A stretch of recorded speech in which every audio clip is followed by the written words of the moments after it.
Good. Now let's move to the next point. The next point is my children. Okay, so my children, or my sons or my daughters, or my child if you have just one kid. So what questions examiner can ask you about your children? The examiner can ask you, how many children do you have? So I'm going to talk about 3 children, let's say.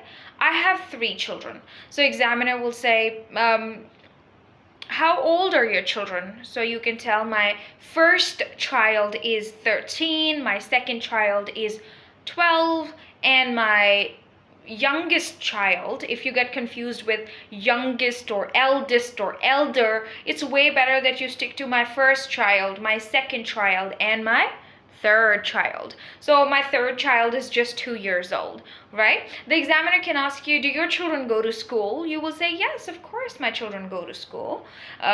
Could you tell me about your first child or your eldest child? Then you can say, oh, well, my eldest son is 13. He goes to school. He studies in 9th grade, and he is very handsome. He likes to play football, and he likes to eat Pakistani traditional food, and he likes to meet his friends, and he loves a surprise birthday party, right?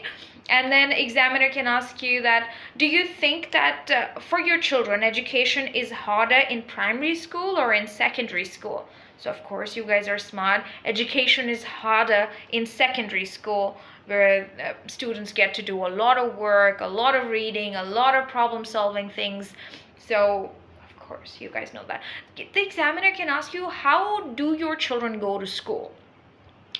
So you have to tell, my children go to school by walk or by car or by bus, or I drop my children to school, right? The examiner can ask